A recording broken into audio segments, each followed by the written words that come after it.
So today I'm having a bit of a day with Porsche, checking out some of their electric and hybrid fleet. We're going to be having a look at the hybrid Panamera. We're here right now in the electric Macan, and then I'm going to be taking home an electric Taycan 4S. So it's pretty exciting stuff. This is the first time that I've driven a Porsche of any kind here in the UK. Done a few other EVs, a few other sporty supercars, but never a Porsche, so I'm quite excited because I do like the brand, love the way the cars look, love the way they drive, at least that's my immediate opinion, and yeah, it's going to be a super exciting time. So the Macan here is sort of like the SUV version, but it's still extremely sporty. You can see it sits quite low to the ground. I've put it in Sport Plus mode right now, which also lowers the suspension so you're closer to the ground. There is a spoiler on the back that raises when you go above 60 miles per hour, sort of the Porsche thing that, if you know the brand, you'd expect from the Macan, and that really helps you to get some speed. I think Porsche has really nailed making this a sporty SUV. This thing feels fast when you put your foot down. If you hear there is an electronic sport noise that gets played if you switch it on and when you're in Sport Plus mode, so that's fantastic. Spoilers, just looked up now. I actually quite like it. It's better than some of the more gimmicky noises, the whirs and the ones that sound like rockets taking off. I quite like this Porsche noise, to be honest. So not only is this thing fast, it also grips the road really, really well, like a child trying to leave its mother to go on its first holiday by itself. It just takes corners with ease, no matter where you are, what you're doing. You can go around quicker than you'd expect, and it sticks to its lines. You're not going to be straying over onto the other side of the road. You don't feel like you lose control. You don't feel like you're shaking about in the cabin. It actually feels rather nice. The dash here in front of you is completely electronic. You can see your battery percentage, the speed, and some stats. At least that's how I've got it set up.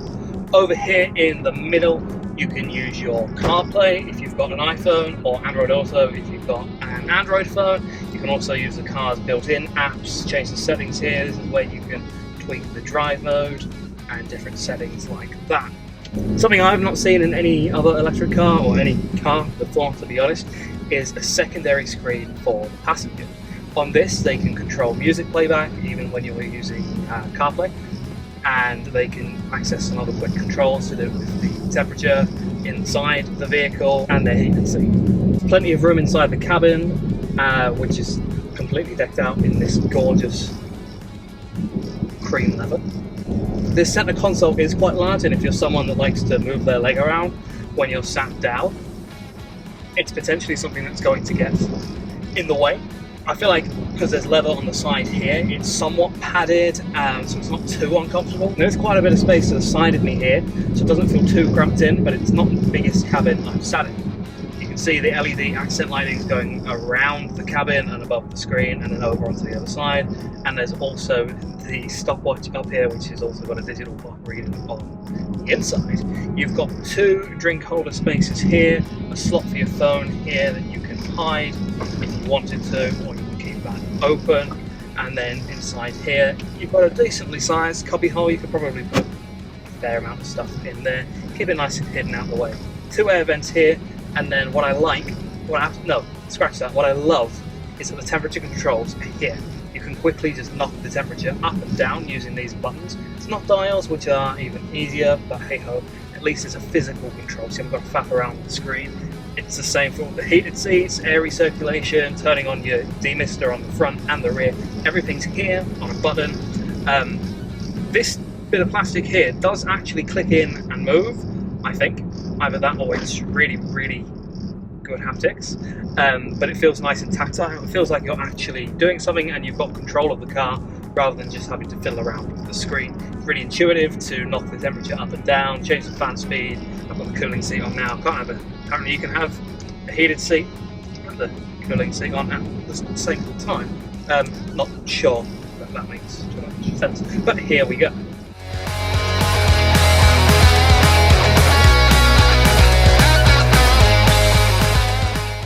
I've switched over to the Panamera, and let me tell you, this thing is a lot of fun. It's a hybrid, so it's got about a think it's about 40 to 45 miles worth of range on the battery, and then it's got a normal fuel tank, and it's pretty much on full right now, and that says 474 miles worth of capacity. Now you can pick from a few different modes. You can be in eco only, you can be in like the hybrid mode where it picks what you need, so when you're starting it'll use the motor to give you some instant torque and then switch over to the V6 engine, or you can just be in sport mode and sport plus mode, which will use the engine from the get-go. Now we're on some country roads driving around. Obviously we're in sport plus mode. What a fantastic time to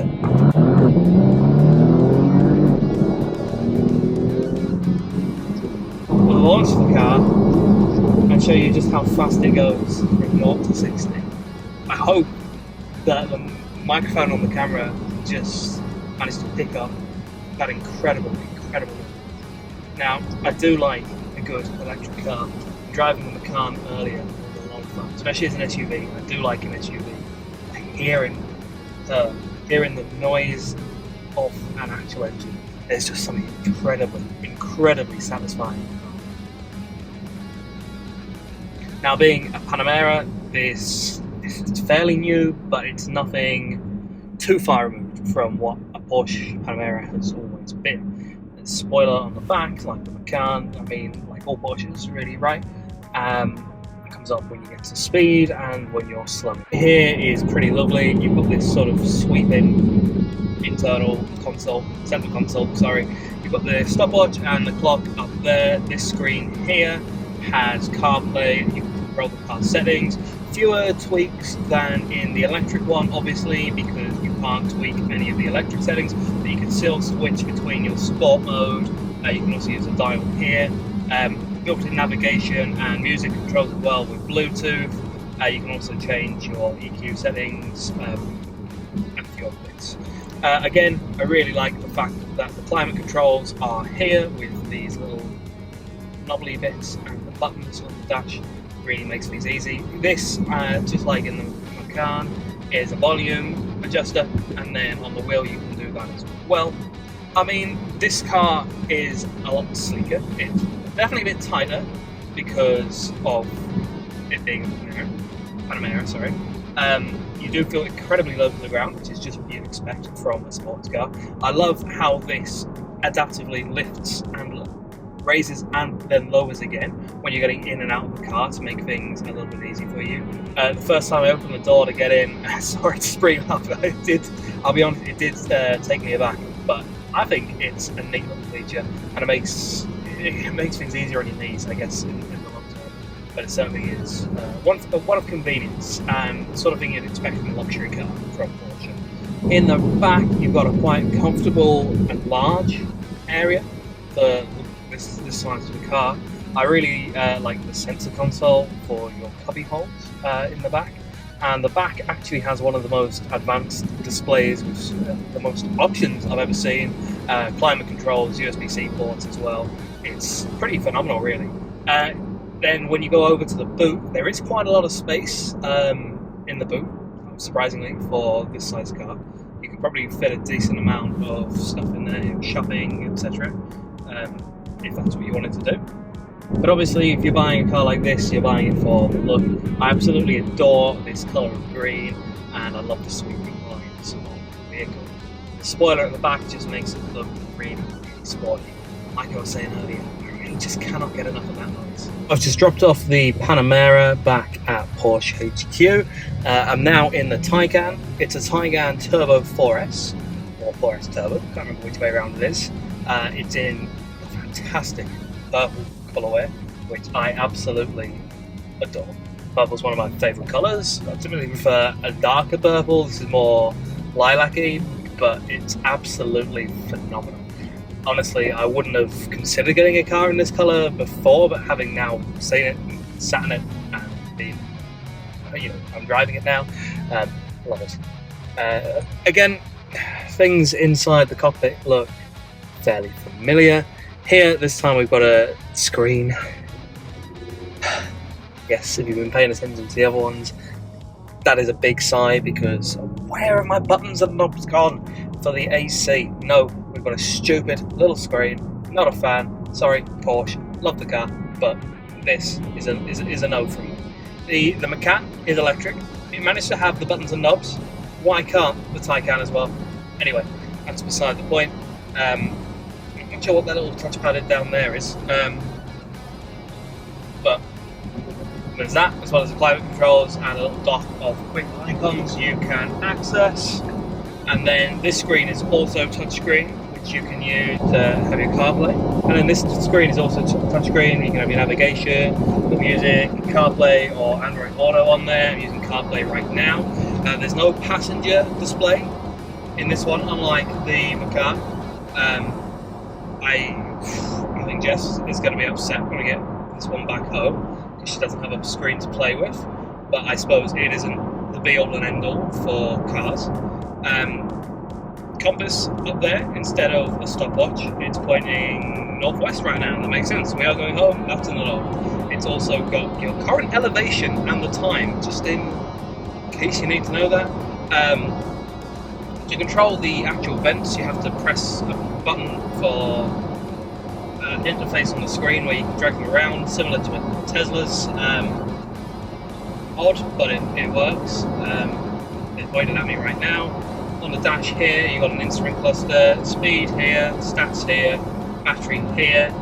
I've just picked it up. It's on about 272 miles of range, which is 98%. That's because I'm in Sport Plus mode, just because I want to play around with it since I've just got it. All the sound effects are on. I'll probably turn that off when I hit the lane roads. Well, I suppose this is a motorway, but you know what I mean. When I get on my way firmly, I'll probably switch them off so I can get a bit more range out of it, but still 271 miles now. I've got 277 to go, so that's not terrible. I reckon I could make it if I put on the eco mode. Anyway, the steering wheel is soft touch this time rather than leather, but you got the same volume controls, phone controls, changing your driving mode down here with the knob. All of that is the same. Now, I've obviously only just picked this up from Porsche, and this is the one I'm taking home. I'm going to have this for about a week, so I will be able to share my longer term thoughts with you around then. So make sure you stick around, subscribe to the channel, and I'll upload that as a separate video so you can hear all of my thoughts in one place. Thank you very much for watching. If you like the video, please consider dropping a like on it, maybe comment in the section below, and subscribe to the channel for more. I've been Connor, and this has been A Day at Porsche, and I'll see you on the next one.